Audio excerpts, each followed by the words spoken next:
Hello बच्चों, मेरे channel में आप सभी का स्वागत है। और इस वीडियो में हम करेंगे व्याकरण दीपिका का पाठ 13 शुद्ध अशुद्ध वर्तनी।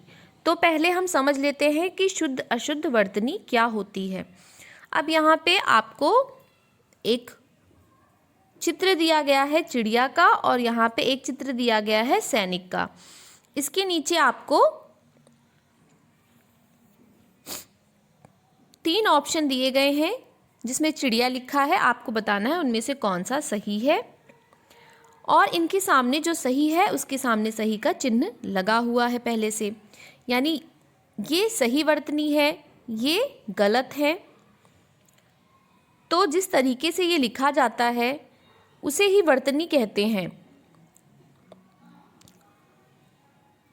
तो चिड़िया को लिखने के लिए हमें चा पे छोटी की मात्रा, ड़ा पे छोटी की मात्रा और या पे या की मात्रा, और ये दोनों गलत हैं, तो ये अशुद्ध वर्तनी है और शुद्ध वर्तनी एक में है। इसी तरह से दूसरा है सैनिक।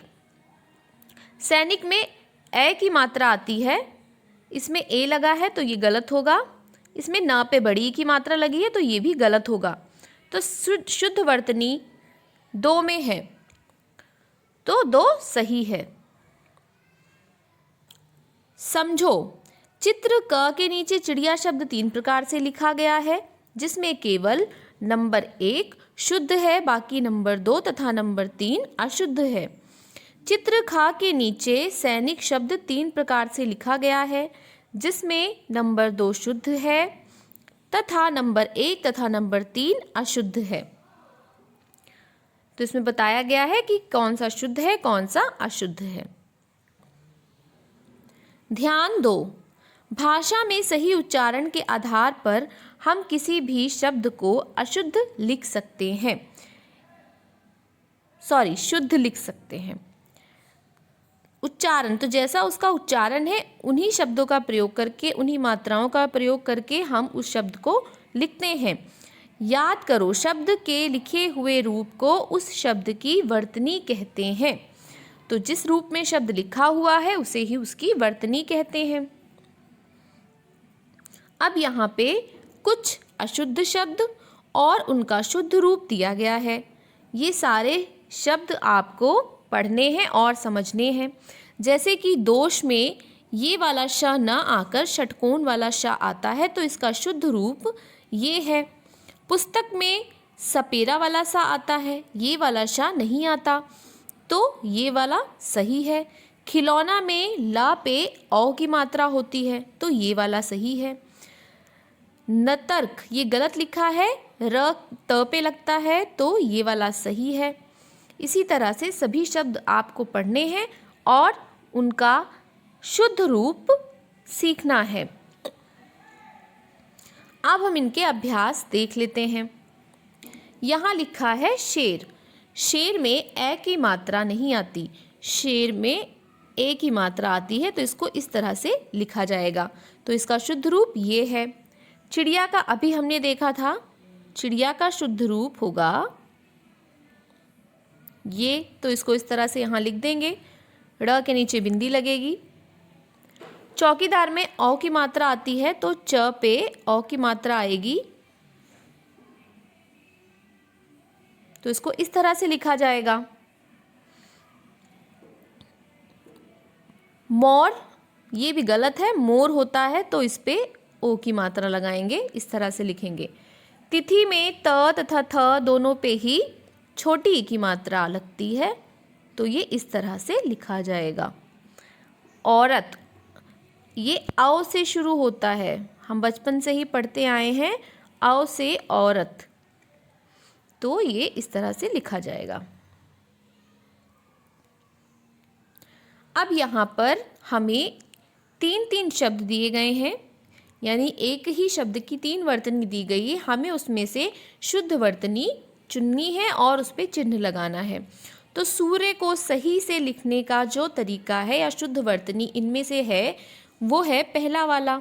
इसमें छोटे ऊ की मात्रा लगी है, इसलिए ये गलत है। इसमें र स के ऊपर लगा है, इसलिए ये भी गलत है। दूसरा है परीक्षा। परीक्षा में रा पे बड़ी की मात्रा होती है, तो ये वाला गलत है।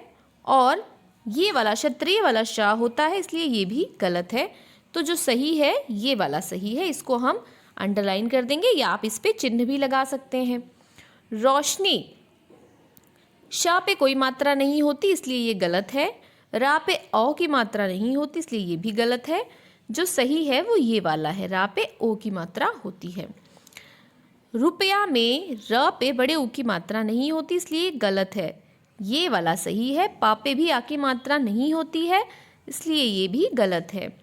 आंसू, आंसू में सिर्फ ये बिंदी नहीं लगती है, ये गलत है। ये सही है, ये भी गलत है।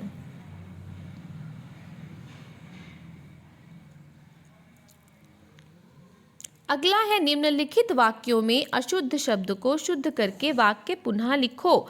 आपको सबसे पहले इनमें से जो शब्द अशुद्ध है उसको ढूंढना है, फिर पूरे ही वाक्य को दोबारा से लिखना है उस शब्द को शुद्ध रूप देते हुए। तो पहले हम इसमें से जो शब्द अशुद्ध लिखा हुआ है उसको ढूंढेंगे। बच्चा खिलौने से खेल रहा है, इसमें कौन सा शब्द अशुद्ध है? खिलौना। खिलौना को लिखा जाएगा इस तरह से, ला पे औ की मात्रा होती है, खिलौने। बाकी आप पूरा इसको लिखिए, बच्चा खिलौने से खेल रहा है। मैं सिर्फ जो शब्द अशुद्ध है उसको मैं शुद्ध करके लिख रही हूँ, पर आपको पूरा लिखना है। इसी तरह से दूसरे में, चूहा बिल में घुस गया, इसमें कौन सा शब्द अशुद्ध है? चूहा। च पे बड़े ऊ की मात्रा लगती है इसलिए हम यहाँ पे इसको दोबारा से सही करके लिख देंगे और बाकी सेंटेंस आप लिख लीजिए। इस पुस्तक में सुंदर चित्र है, कौन सा शब्द गलत है या अशुद्ध है? पुस्तक। पुस्तक गलत है तो पा पे छोटे ऊ की मात्रा लगेगी। बाकी वाक्य आप इसको लिख लीजिए।